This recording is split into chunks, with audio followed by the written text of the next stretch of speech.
Perfect. Good afternoon and welcome to the Board of Harbor Commissioners for Portland Harbor workshop on April 23rd. Harbor Master, if you can please do the roll call. Commissioner Carter, Here. Commissioner Bonvote here, Commissioner Wilson Here. Commissioner Henshaw said he'd be absent, and Commissioner Cummings will be delayed. So yeah, jumping right into our first item of business. We have three marine construction permits for review. The first one being for 10-12 for Featherin on Peaks Island. And with that, I'll go ahead and hand it over. All commission, thank you for having me this afternoon. For the record, my name is Warner Gilliam. I'm with Walsh Engineering here on behalf of Trefethen. So that's the Trefethen Evergreen Improvement Association.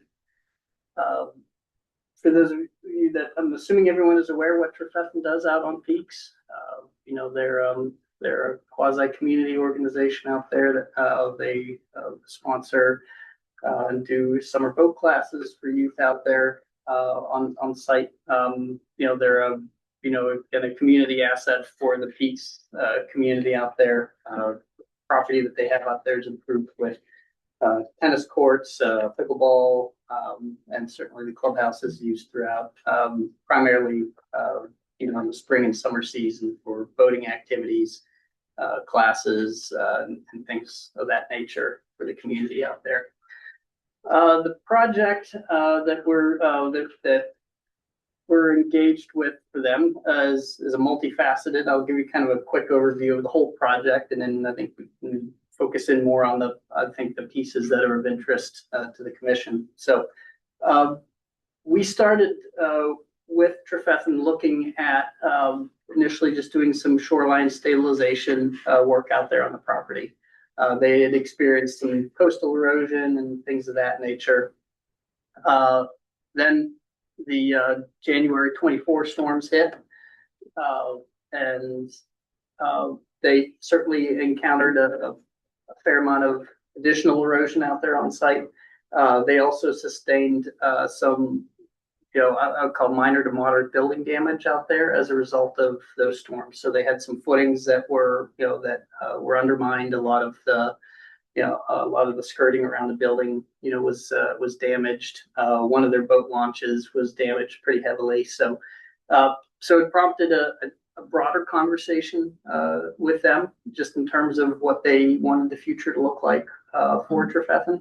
And so we switched gears from doing just the shoreline stabilization and worked with them to develop a bit of a resiliency program and plan for the property overall. So, which is kind of where we're at now. We've been in process with Maine DEP for permitting. We've gone through our rounds of comments with them, and I suspect we'll be getting permitting completed from them relatively soon. Hold on that one there. So the major site improvements include doing riprap revetment along the shoreline. Yeah, we're having some troubles with the Okay. Well, here I can give me a general sense, in terms of the plan. So we've permitted for the neighbor, the Stevensons, their riprap revetment, which is along this line here. And so we're continuing a riprap along the shoreline all the way down to the cottage that's out there on the point. We do have a permit from Maine DEP. If Trefethen chooses to, they have the ability to relocate the cottage to this location if they choose to. That may happen in the future phase, but right now kind of undetermined. And then we continue the riprap revetment from the cottage along the side of the building, and then we're doing a reconstruct in and along the front. And then as we skip around the building over to where they have their gravel parking area, we have a permitted reconstruction of their boat launch, and then we continue the riprap along the shoreline here. separate parcel. I would say the biggest part of this project is, in addition to doing the riprap, we're actually also lifting the building. So we're lifting it up. Whenever it's finished, it'll be about 4.5 feet higher than what it currently exists. We're also reducing the number of footings and pilings under there substantially. So it'll be all poured concrete footings and pilings with a steel substructure underneath. So we reduce the number of footings and pilings about 25. I think we're up over 90 in terms of what's underneath there right now. So a lot of the older ones, so up in this northern section here, got hit pretty hard. In terms of damage, we had a number of the posts and pilings in there that it was nothing but habit that was really left them hanging to the bottom of the building. It all washed out. So like I said, the building's going to be lifted. Whenever it's done, we're about 4.5 feet higher than where it currently sits. The front of the building here, this grade gets brought up so that we can maintain our ADA access into the building. We're also replacing the septic system as well while we're there. So I think in terms of your all's interest, we have about what do we have here?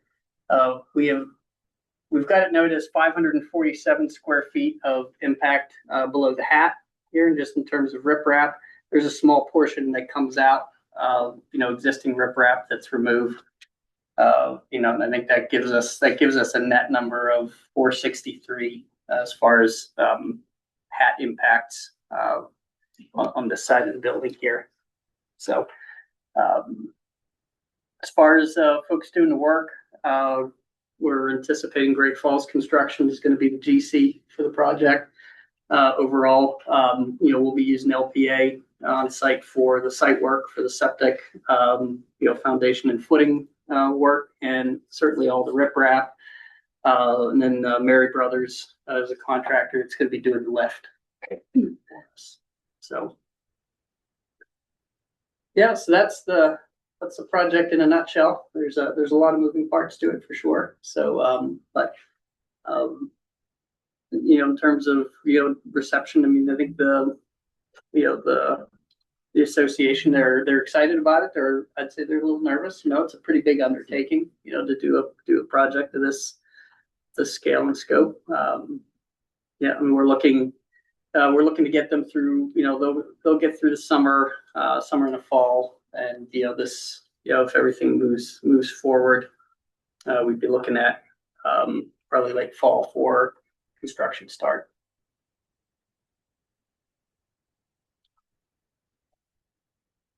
Yeah. So I know that it looks like, again, as you said, the impact to us is really fairly minor. Is that I can't really see where the building is. I'm assuming all those pilings and everything is above that. Oh yeah. Everything that's underneath the building is all filled in. So none of the actual the footing work that's happening underneath the building. This has all been filled in just over the years. Underneath the building. So once you get up, closer to the road, I mean, you're down to probably 3 feet, 2 to 3 feet. And then the grade just drops, down, as you get down to the dock system. So, but none of the, all of the footings and everything, that whole area that's underneath the building is all dry. Up to the 2024 storm, and everything was wet. So I'm guessing part of that is with that granite block wall. So I know that a lot of that's supposed to remain, and then you're going to replace some of the blocks. Yeah. So I mean, the granite that's out there out front it's pretty substantial. I mean, where the intent really is to keep all that in place. Okay. Because that forms really the front of where a lot of that fill and everything is placed on the inside. I think there's likely going to be less impact along the front there. Because I think what we're likely gonna find once we get the building lifted up and, you know, really the bulk of all of that work is happening really behind that granite. But, you know, we've given ourselves a little bit of an allowance that if we've got to peel some of that apart, we can do that. But I think ultimately the ideal is that, I mean, that granite is kind of like a U, shape, around the front and the sides. The idea is likely to try to keep most of that in place, so. Perfect, yeah, and the boat ramp that you are rehabilitating. Yeah. I'm guessing that's for like kayaks and more of the smaller boats, or are you thinking? Cause it looks like that goes down to a beach, if I'm seeing that right? It is, yeah, There's the water. there's a small beach area there, the boat ramp, so they had a boat ramp, well, it's still there, I should say. And they had used, essentially they'd used like brick cobble. And that just, I mean, it just got blown all out, it was scattered all over the place. And so our permitting with the city and with DEP was to replace all of that with just the precast planks. So it all stayed within the same footprint. I think we were actually, fair distance. It's relatively short grand scheme. None of it gets into the hat. So, but they do use that to, I mean, primarily it's kayaks and things, things of that nature. They do use it also whenever they're pulling their floats and everything in and out. That's the primary point, that all that comes in and out of there. But just with how steep this entrance and everything is, you're not getting much. I mean, just depends on the guy Who's driving? right? In terms of what they want to shove down there, but you're not putting anything substantial down that launch. Yeah, I don't have any other questions, just those couple minor ones. Anyone else have any questions? Just sort of idly, is that a nonprofit association or is They it? are, Yeah. correct. Yeah. Yeah, and the building they also just recently, got, historic status for the building. We also had an archaeologist out there the other day. Didn't find anything, so. We did find a couple of interesting things where the test pits were dug for the septic. I hadn't realized it. I guess there's an old hotel that had been there on that site at some point that had burned. So Interesting. found some of the debris remnants of that in one of the test pits. But All right, well, I don't have anything else, so I don't have the date of our next meeting in front of me, which shame on me. May 14th, I believe, will be our next meeting where we'll officially vote on the permit. okay, great. I appreciate it. All right. Thank you very much.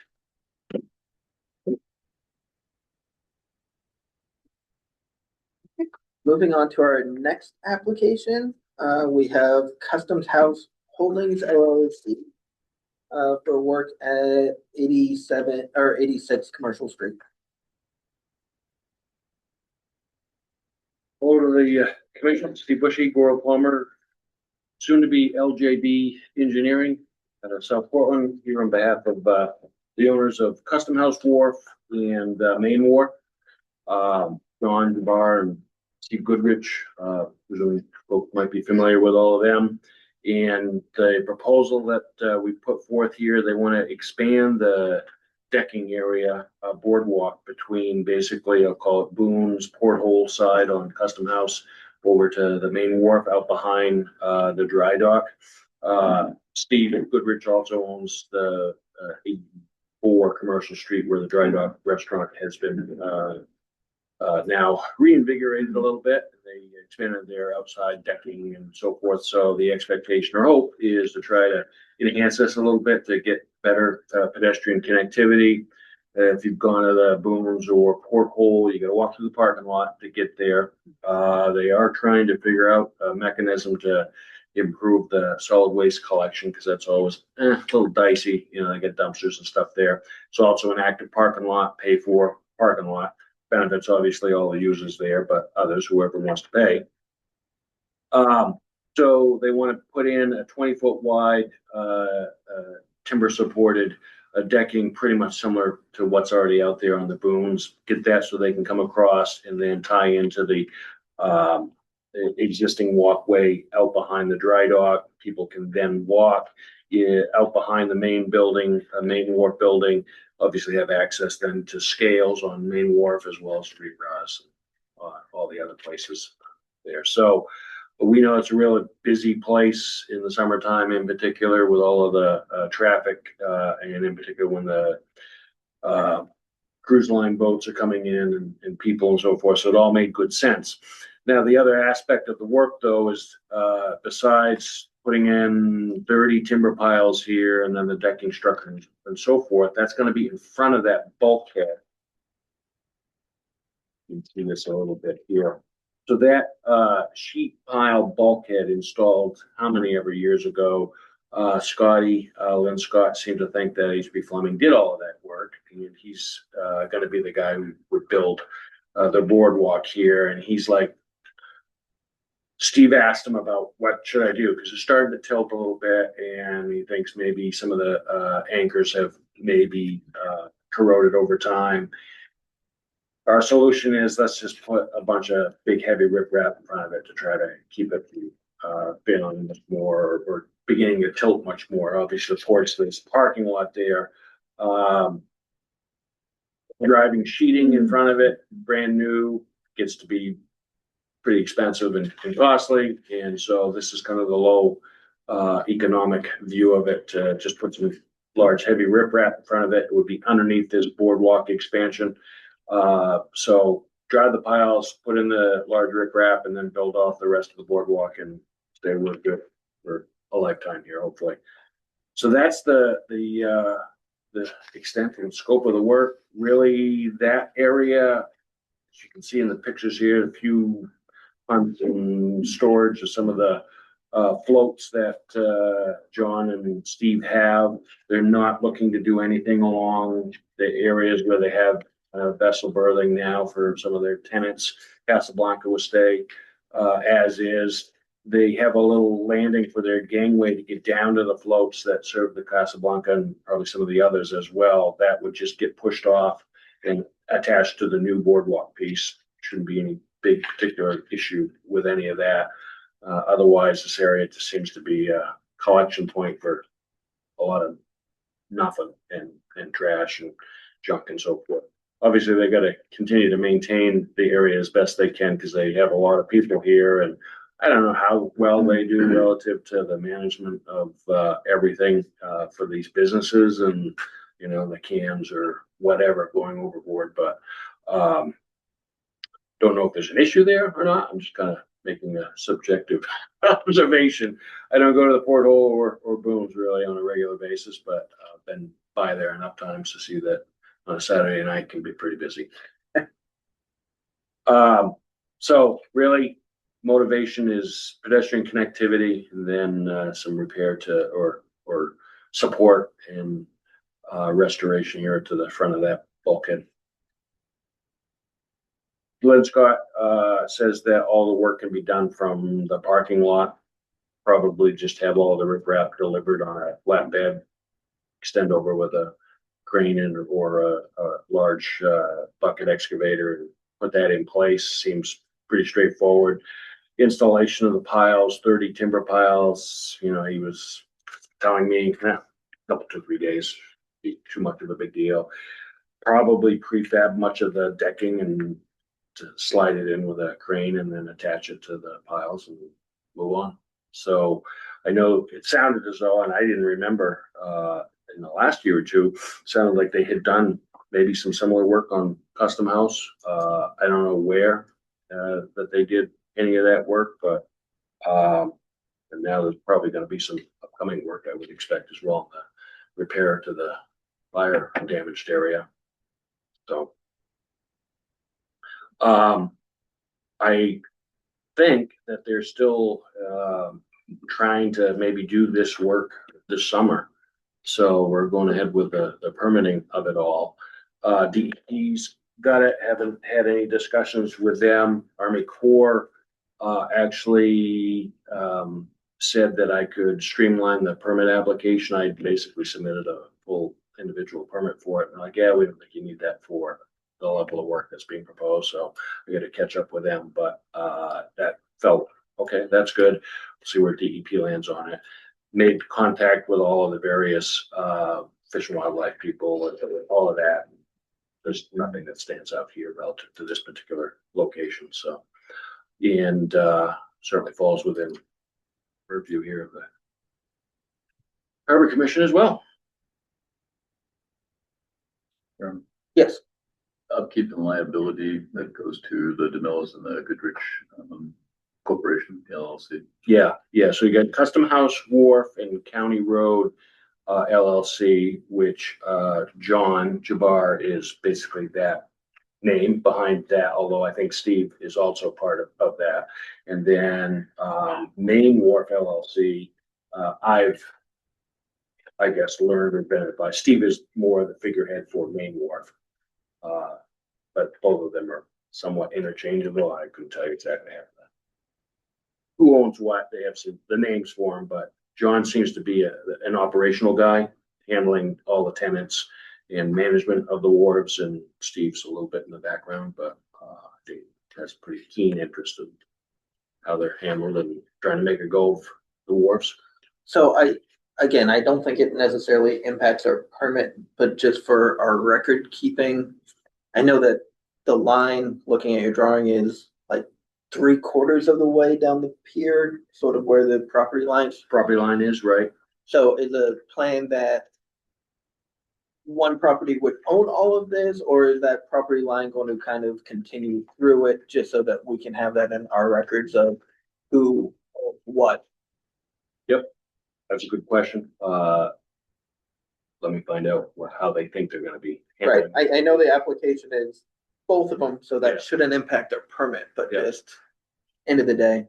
Yeah, no, I think that's a good question. Little logistical piece there. Exactly. To figure out.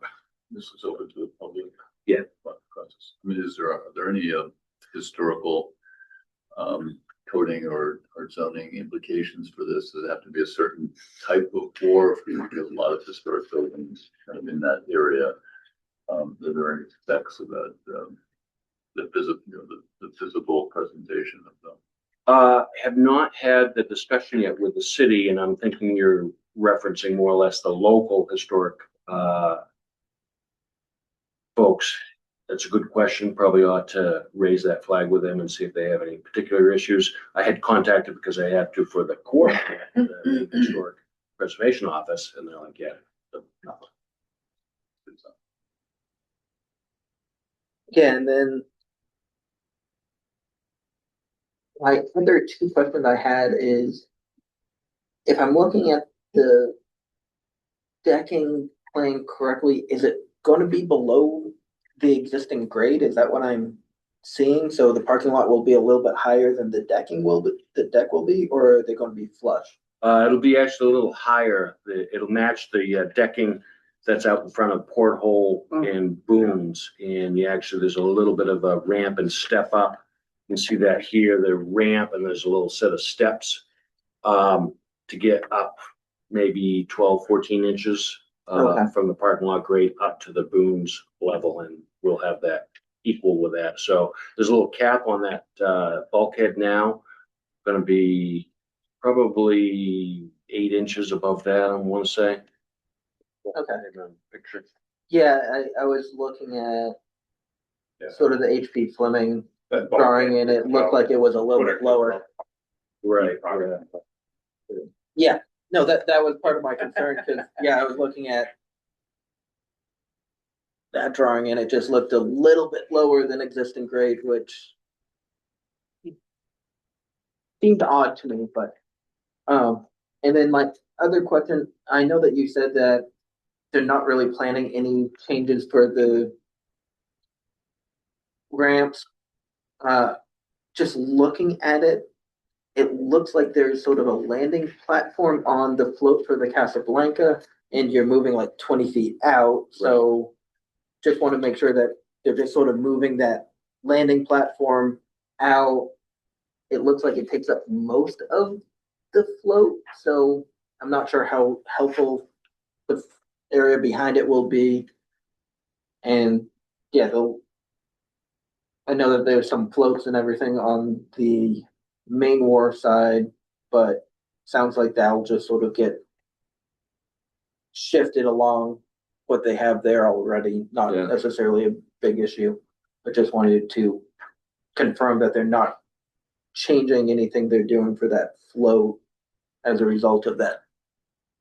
Yeah, Landing that ought to platform be being moved. more visibly able to kind of be looked at here. When I did this earlier back in March, I wasn't even in place, the gateway had been pulled out. So I will get out there probably tomorrow and see how that's looking right now and what that means relative to, okay, we're gonna move it out 20 feet.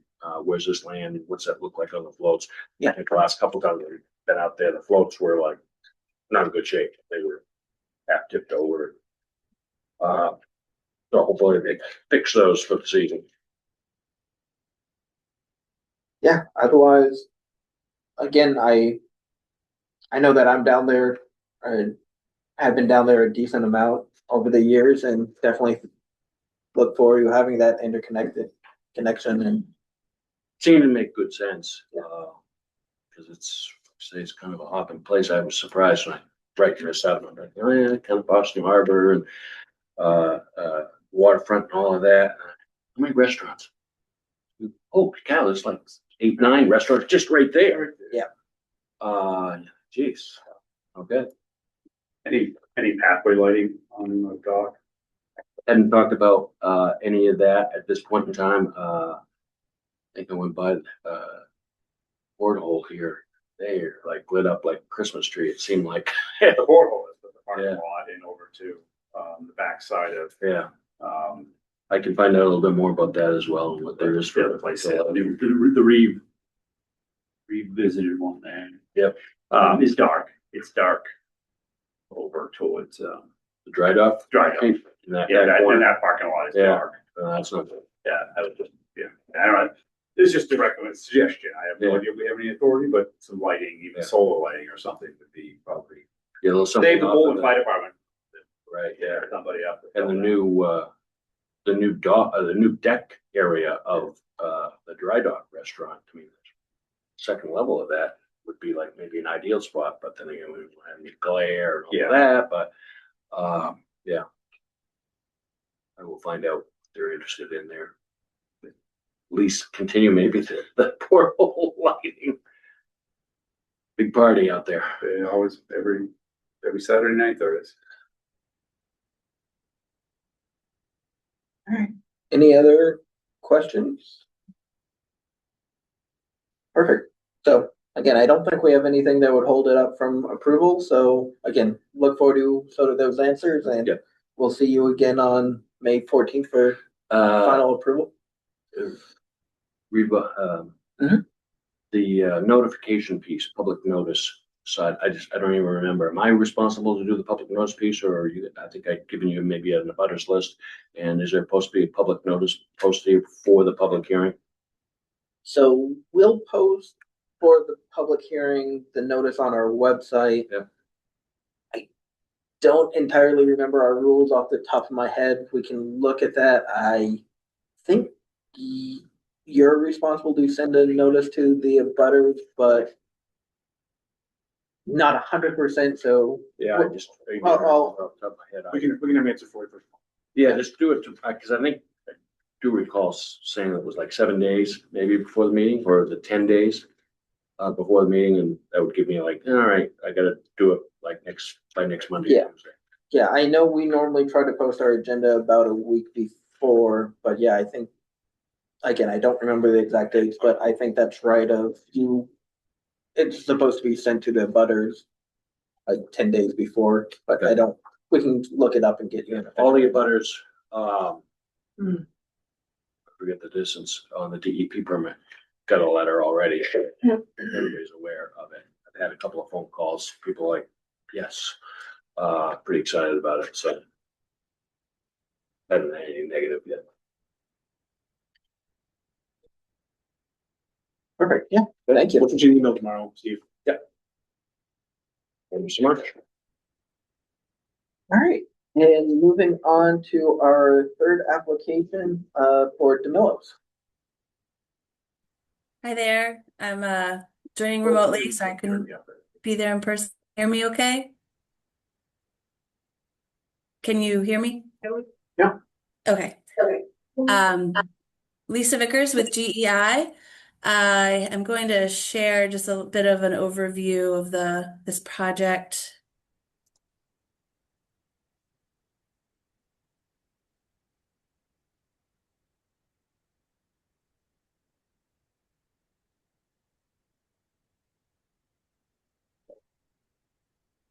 Sorry, bear with me here. Just pull up.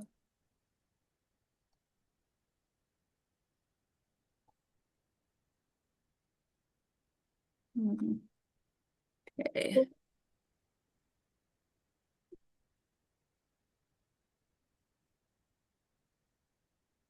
Are you able to see that? Yep. Okay. So just a little bit of background on this project. The project's located on Long Wharf, partially owned by Long Wharf LLC. And Long Wharf LLC owns DeMillo's on the Water, the iconic Portland restaurant. And they also own the marina. And they received a boating infrastructure grant from the U.S. Fish and Wildlife Service to continue to provide safe and functional operations for the marina. And initially, they intended to increase the docking capacity as well. GEI, the firm I work for, was retained to perform an above and underwater inspection, looking at the timber float mooring piles as well as the timber wave fences, which are on the plans, it looks like Project North, but directionally, it's actually the east side of the marina. And those are, if you can see my cursor, in this location. Based on that inspection report, it was found that 30% of the mooring piles have major section loss, and then an additional 20% are near the useful end of their life. Wasn't quite part of the initial scope of the inspection, but just looking, as part of due diligence, the concrete floats that are out there are in pretty rough shape. So there was very shallow freeboard, there was spalling, unevenness between the joints. And so that was just highlighted in an inspection report that we provided for Long Wharf LLC. These are just some additional images showing the image on my left is the concrete float, the degradation. There's some of that spalling and the joint unevenness for the concrete float. And then the image on my right is just, again, some of the wear on the pilings that you can see out there. So we put it all together, just kind of highlighting, in red on this plan are just, this is pilings that should absolutely be replaced. Orange is, these are nearing the end of their useful life. You should consider replacing. And then the green are indicating those have enough life left that they don't need to be replaced. And so as part of this project, having conversations with DeMillo's Long Wharf LLC, it came out that we're going to be basically replacing 3 floats, and then again is on the east side of the marina, and then the circles in red are the pilings that are going to be removed and replaced. And so there are some pilings on both the east and the west side of the marina. There is the question of this additional docking capacity, which is not part of the application before you. So I'll talk about that when I get to the regulatory section. This is just a closer up image of the demo plan. So those floats that are hatched are the ones that are proposed to be replaced. Again, and the pilings are the ones that are going to be removed and also replaced. This is our pile replacement plan. So there are some minor changes. In general, everything will be replaced in the same location and somewhat in the same dimensions. However, there are changes based on the availability of, for example, the outer float that you see, the fuel float. that will be a wave attenuating float made of concrete. And so there's, standard sizes. So there will be an increase in the size. And with that comes the change in the piles. So there'll be 36-inch steel pipe piles that are going to be, they're located in the center of that float, as you can see on this plan. And then we'll have this, what we're calling the main dock float that runs parallel to the waterfront. That will also be concrete. And there will be an increase in some of the piles that go along with that float. So there'll be a 36-inch steel, 24-inch diameter steel piles along that run. And then float A here, that will be replaced within the same dimensions, and that will be timber. And I've just kind of showed another up close of that. And then on the west side of the marina, those piles will be timber piles. And those existing piles range between 12 to 16 inches. And so what we'll be replacing those with is a 14-inch timber pile. And I wanted to add this sheet is actually not in the packet. We've added this as part of the Army Corps Section 408 permitting, but just to highlight what it's the same general overview of the plan. However, it's showing the boundary of the Portland Harbor Federal Navigation Project there, and then just showing the offset distance. And this portion of the project is within that buffer of the channel. So we are going through Section 408 permitting with the Army Corps, in addition to Section 10 and 404 permitting for the navigation. And this is an overview that is in the application that we submitted, and it gives you an overview. This is showing the east side of the marina. Basically, float A is going to be replaced in kind, no change in either the direct or indirect impacts, and just we kind of use this direct indirect impact as part of our DEP permitting. So the direct would be your actual pile, being driven into the ground, versus the indirect is the shading impacts that you may get to the coastal wetland area. So the main dock float, that will be slightly changed again because it's going to be replaced of concrete, and those are just some standard sizes. So we anticipate going from about an 8.8 foot to a 9.8 foot. So that does result in a slight increase in the indirect impacts. The float piles going from 12 to 16, 5 of those piles are going to be in that 24-inch diameter. And the marina finger float piles will, again, those are also in that 12 to 16-inch range, and those will be replaced all consistent with 14-inch. So no increase in the direct impacts. The field dock float, that will be a wave attenuating concrete float. And so that will have those 36-inch diameter steel pipe piles. So between the standard or available model of the wave attenuating float, we anticipate an increase of about 57 square feet of direct impacts, and then a little under 600 square feet of indirect impacts. We're keeping, again, the outer face of that float where it is, so we're not going to be increasing any nonconformity or expansion toward the channel. Also, I'm going to go back real quick as well. We did include the dimensions to show the setbacks is on not only the east side, but also the west side here. So maintaining that. Another plan also shows the distance to the, oh, I'm sorry, this is actually just a portion. This is just the top portion. Well, let me see.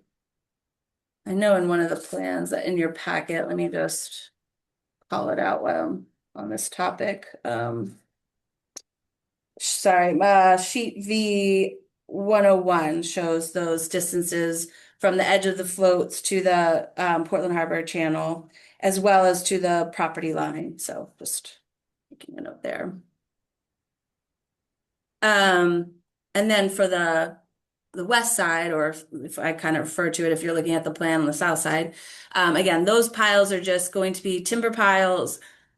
They range between 12 and 16. They'll be all replaced with 14-inch. So it's basically a no net change in that location of the marina. This side of the marina was also intended to have a small increase with 2 additional floats. But based on the current zoning with the city of Portland, there's no marinas technically allowed. The existing marina is grandfathered, and we've had a pre-application meeting with the city and additional follow-up. But given the increase of a marina, that's not an allowed use currently with that zoning, so that is not part of this current application. The intent is maybe in the future the zone could potentially change, but for now we're just looking at repair and maintenance essentially of floats and piles just to maintain the safety and the functionality of the marina. I mentioned just briefly the Army Corps, so we're going through both Section 10 and 404. Section 408 for navigation. We did hold a pre-application meeting with the DEP, and this is currently under review under the Natural Resource Protection Act. Submerged lands as well. Obviously, we're here tonight for the Board of Harbor Commissioners, and then the City of Portland will be applying under just a building permit as well as a flood hazard development permit. There are some additional upgrades to the electrical system that are also currently under design, but they'll be remaining within the existing, footprint of the float. So there's no changes there that would impact navigation. That's a quick overview. Just some other notes is our intent is to send the abutter letters out next week. Just wanted to confirm that the public notice or the public hearing, will be held May 14th, because we will note that in those abutter letters. And I did update Paul had reached out about, I had an older application for the costs, and so we have updated that, and then I can include that before the next meeting as well for the actual application fee. Construction is intended to will be limited in water work because of the Army Corps, most likely between November and April. So the intent is to construct this in that time frame, this coming construction season. It will go out to bid, so we don't know who the contractor will be currently. And yeah, if any questions, happy to answer them or get back to you.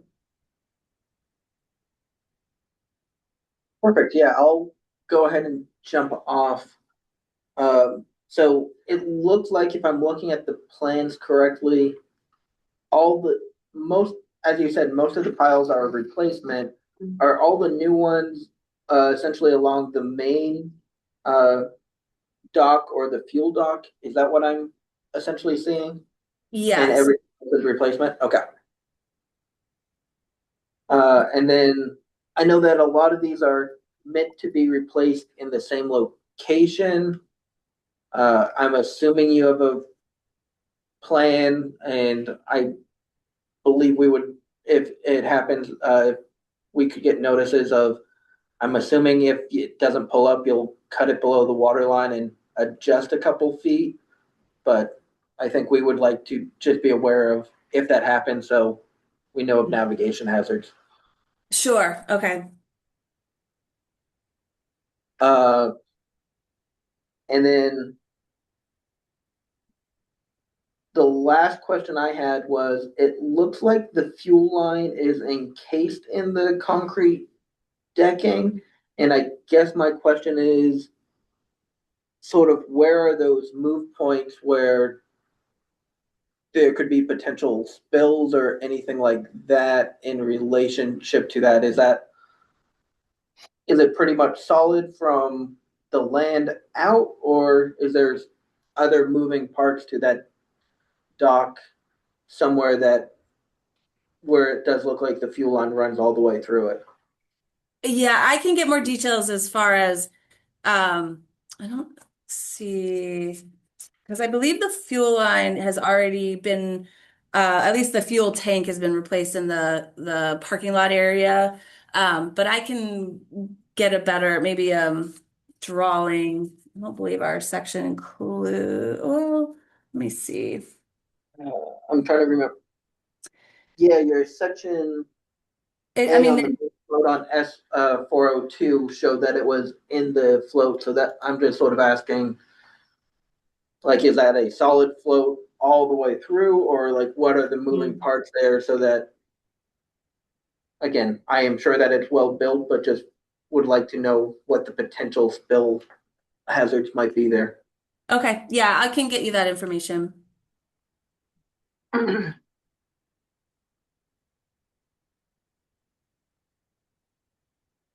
So, question, I think you covered this, but other than, replacing, which will strengthen things, can you outline some of the things that would, as a result of this project, increase your overall sort of climate resilience, given what's happening in terms of the impacts during storms? I mean, I know wave attenuation, you talked about, do you see that improving, for example, significantly from what now exists, at least in its ideal form without the depreciation?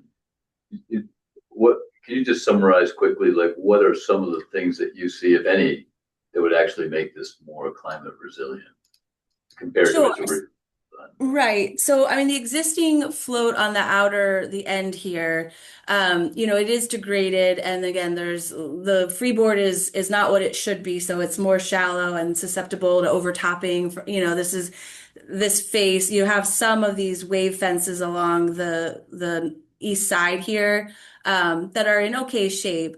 But by putting in a concrete wave attenuating float with these steel piles, that's going to give you a larger freeboard, and it's going to help, if you ever, there's images that I could certainly provide at the next meeting where when you have these floats in place and you can see like the wave action from a storm, and it's basically just calm behind that float, because they basically act to just dissipate that wave energy. So it's going to protect this these floats within this area. So it really, as we think about rising sea levels and we look at the Maine Climate Council's recommendations to basically commit to manage for 1.5 feet of sea level rise by 2050, that installation of that type of float is only going to help protect the longevity of this infrastructure that you have, on the kind of northern side of the marina. The concrete floats are just a lot heavier, more stable as well. And there's some large boats that are docking here too. So, I mean, it's not only from just the climate change side of things, but also just from like a, longevity of the type of infrastructure, the boats that are using this site. It's you pay up front now, but I think, it gives you a longer term project and you have a longer lasting infrastructure in the water. Thank you.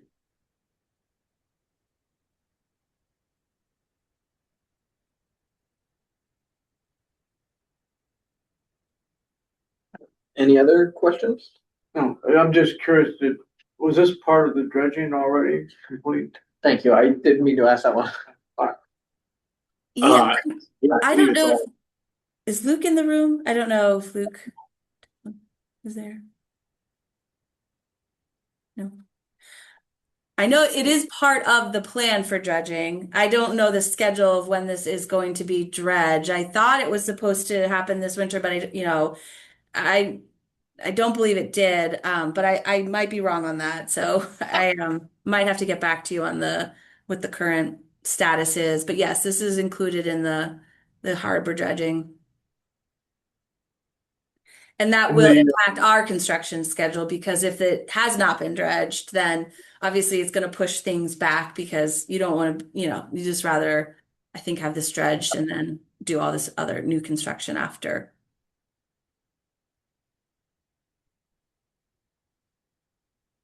And the existing floats, outer floats are not wave attenuating now, they're just traditional. It's a concrete float, but it's not a specifically wave attenuating float that has a slightly different design, but it is, it's a heavier float. And again, you can kind of see the current status of it right Oh, here. yeah. So it does provide some attenuation, but it's not, it's not specifically designed for that.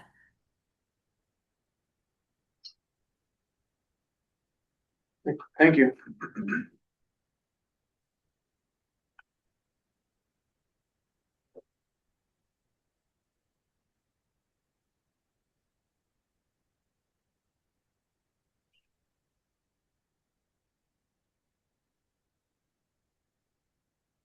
Okay.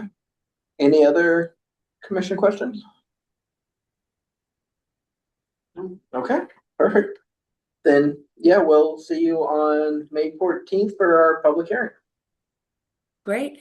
Just quick, it's also held in this office where you guys are now? I know it's sometimes a change. Okay, just confirming. Thank you.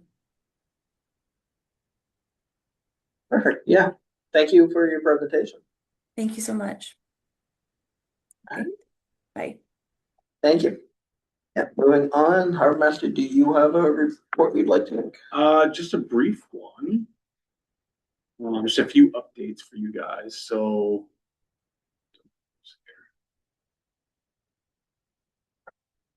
So we held our mooring contractor meeting last week here in the office. We invited all the mooring contractors that are appointed that status and had a full room meeting here and kind of got on the same page of, well, it was mostly a meet and greet because there were still folks that Barbara and I both hadn't met. And in fact, we learned that a lot of them didn't know each other, so it was a good meeting. So I think we're right on track for the summer to get things squared away. Our goal, I think I said before, I think the mooring map is kind of a mess currently under online mooring, and that's just because when you have a bunch of different hands in it, putting in coordinates, sometimes the coordinates are wrong. So what we're going to do is go out and we're going to physically GPS all the moorings ourselves, and then we'll overlay it, and that will probably be a late fall, winter project to make sure the map is completely squared away so that there's no guessing. You know, the contractors, they know when they're out there if something can fit, but we want to know when we're sitting behind the desk if it's going to fit. And that's something that I have a lot of experience in, and I think we can make that work here.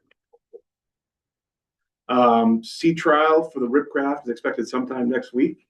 We're just waiting to pick the best day. They're going to come up, and assuming that all goes good, they'll fully turn it over to the board and the staff. And Yeah, next week's weather doesn't look great. I know. Good luck. What will you do with it? Then we pull it then and take it over? We'll After? probably, we'll see if we can fit it right in front of the Lyman Morse boat. We'll see. Yeah, we got to play with some options here. And the tough books and all the equipment has been installed. So that is all good to go. So that's, if it hasn't yet, we can wrap up the grants. Yeah, we'll be working on that. Yeah, right. But so we have all the equipment, so that's good to go. And then finally, just more of a feel good. Some South Portland residents did some beach cleanups. We helped with the transport of the trash to the dump, and just a good thing. And yesterday was Earth Day, so they did it kind of in collaboration with Earth Week. And that's all I have. Perfect. Any commissioners' comments? Yeah, actually, Greg Davidson, who was the building manager, grabbed me and said how pleased he is with the relationship with this office. He was glad to meet both you and Barbara, and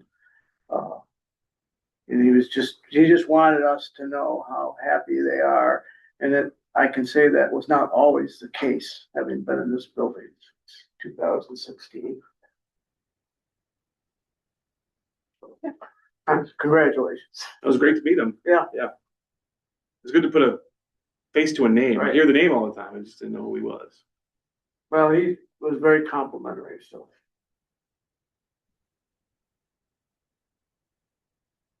Mr. Chairman, we had a couple of HR discussions last time. Go into executive session to get an update on that.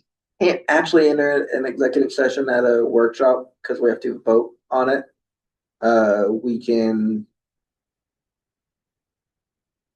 put it on the agenda for the meeting to do it, but yeah, short of calling a special meeting right now, which I don't think would really be kosher with what I know of our rules. I think that's probably the best course of action would be an executive session at the end of the next meeting so that we can discuss and give updates. None of it's probably critical today anyways. Correct. Yep. Okay. Anything else? Seeing none, I'll go ahead and adjourn the meeting.